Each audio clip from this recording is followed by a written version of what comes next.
क्या पत्नी का कभी कभी फिजिकल रिलेशन के लिए मना करना क्रूरता है? क्या ये तलाक का ग्राउंड बन सकता है? अगर आप भी यही सोचते हैं तो आज का जजमेंट आपके होश उड़ा देगा। नमस्कार दोस्तों, मैं हूं आपका दोस्त राहुल लखेरा और आज हम जानेंगे एक ऐसे केस के बारे में जिसने सोशल मीडिया पर तहलका मचा रखा है। आज हम देखेंगे कि मध्य प्रदेश हाई कोर्ट ने इस मामले पर क्या कहा और क्यों कहा कि भैया बीवी का कभी कभी मना करना क्रूरता नहीं है। हम इस जजमेंट की पूरी कहानी समझेंगे, इसके पीछे के कानून को जानेंगे और समझेंगे कि आखिर पति पत्नी के रिश्ते की गाड़ी कैसे चलती है। तो चलिए शुरू करते हैं, लेकिन पहले ये मत भूलना आज हम जो कुछ भी सीखेंगे वो पूरी तरह से एजुकेशनल पर्पस के लिए है। तो दोस्तों, कहानी शुरू होती है एक पति पत्नी के बीच। पति ने तलाक के लिए अर्जी लगाई थी। वो फैमिली कोर्ट पहुंचे और कहने लगे, हुजूर मेरी पत्नी मेरे साथ क्रूरता कर रही है। अब जब कोर्ट ने पूछा कि भैया कैसी क्रूरता, तो पति ने आरोपों की लिस्ट पेश कर दी। उन्होंने कहा कि मेरी पत्नी मेरे माता पिता के साथ नहीं रहना चाहती, वो मंगलसूत्र नहीं पहनती, बिंदी नहीं लगाती और हमारे परिवार की परंपराओं को नहीं मानती। छोटी छोटी बातों पर झगड़ा करती है और उसने मुझे और मेरे परिवार को झूठे दहेज केस में फंसाने की धमकी भी दी है। और सबसे बड़ा आरोप, वो मेरे साथ फिजिकल रिलेशनशिप बनाने से मना करती है। पति का कहना था कि इन सब बातों की वजह से मेरा जीवन नर्क बन गया है, इसलिए मुझे तलाक चाहिए।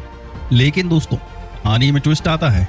पत्नी ने इन सारे आरोपों को सिरे से नकार दिया। उसने कहा कि हुजूर मैंने कभी उन्हें छोड़ा नहीं, मैं तो उनके पास वापस आना चाहती हूँ, बस इतनी शर्त है कि वो मेरा और मेरे बच्चों का ठीक से ख्याल रखें। आप कहेंगे कि अरे यार ये तो घर घर की कहानी है। तो बिल्कुल सही, फैमिली कोर्ट ने भी यही सोचा।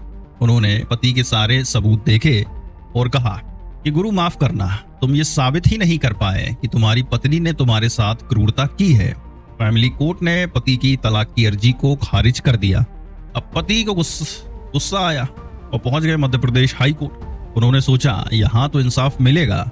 हाई कोर्ट ने भी सारे सबूतों को ध्यान से देखा और एक बहुत ही शानदार बात कही। कोर्ट ने कहा, देख भाई, तुम दोनों की शादी को 17 साल हो गए हैं, तुम्हारे 2 बच्चे भी हैं।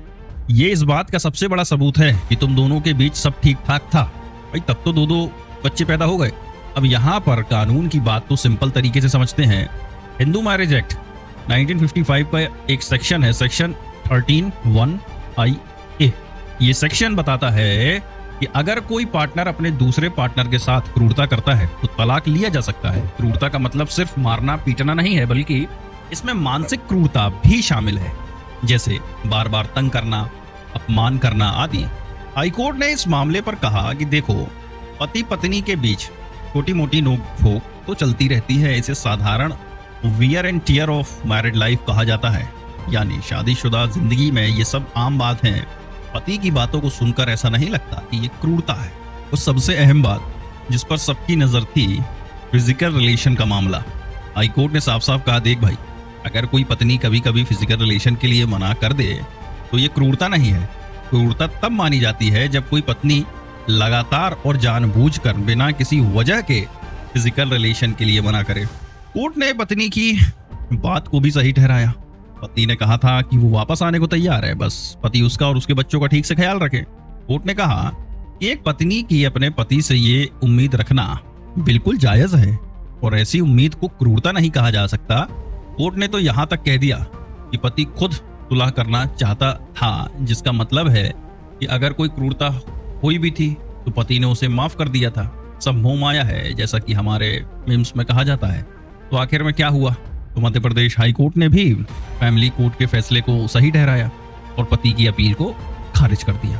तो दोस्तों, इस पूरे केस का सारांश ये है कि शादी के रिश्ते में धैर्य और समझदारी बहुत जरूरी होती है। कानूनी लड़ाई लड़ने से पहले एक दूसरे को समझना जरूरी है। कोर्ट भी उन रिश्तों को बचाने की कोशिश करता है जहां थोड़ी सी भी उम्मीद बाकी है। इस जजमेंट से हमें ये सीख मिलती है कि शादीशुदा जिंदगी में छोटी मोटी परेशानियां तो चलती रहती हैं, लेकिन इसका मतलब ये नहीं है कि हर बात पर तलाक के लिए कोर्ट पहुंच जाएं। देखो दोस्तों, कोर्ट पहुंचना बड़ा आसान है, लेकिन वहां से लौटना बड़ा मुश्किल। तो चलिए आज के लिए बस इतना ही। अगर आपको ये जानकारी अच्छी लगी हो तो वीडियो को लाइक करें, शेयर करें और हमारे चैनल को सब्सक्राइब जरूर करें। मिलते हैं अगले वीडियो में, तब तक के लिए नमस्कार।